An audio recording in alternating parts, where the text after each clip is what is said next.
Father James here.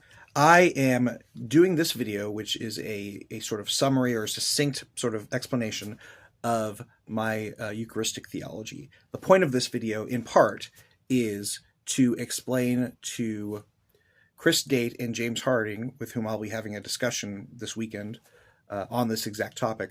It's providing them a sort of short explanation so that they know what my beliefs are, so there's no confusion concerning anything. So I've got a list here.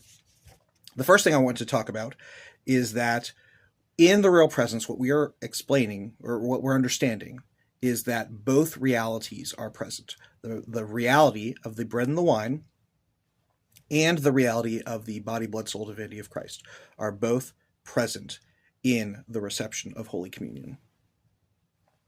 The second thing to point out, now this is going to be a bit confusing, so I'll give a bit of an explanation.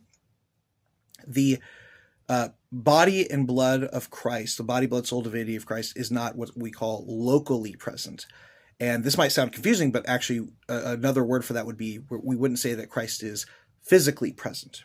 Now, the reason for that is what we're meaning by that is that Christ is not, his body, blood, soul, divinity are not limited in the Eucharist by the laws of physics.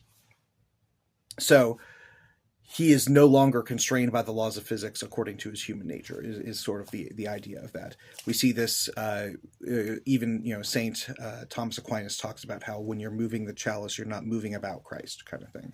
It's just that in the receiving of Holy Communion, we are receiving the body, blood, soul, divinity of Christ. If more explanation is needed, that can be given during the discussion, right? So the body, blood, soul, divinity is not locally present. The whole of Christ is received. So you're not receiving, when you receive Holy Communion, merely like just the arm of Christ or something like that, or just a little bit of flesh of Christ. You're receiving the whole of him entirely. Another thing, let's see. It is a spiritual eating, and this is tied to that earlier thing about the local presence, right?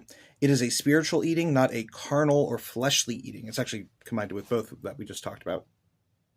And what's meant by this is you're not sort of gnawing on the flesh and breaking it down and that sort of thing. It is a whole reception of Christ himself done spiritually by the action of the receiving of the elements. So in receiving the bread and the wine, you are receiving the body, blood, soul, divinity of Christ wholly, without breaking his bones, without smashing him or anything like that, and spiritually to the nourishment of your soul. Hope that helps.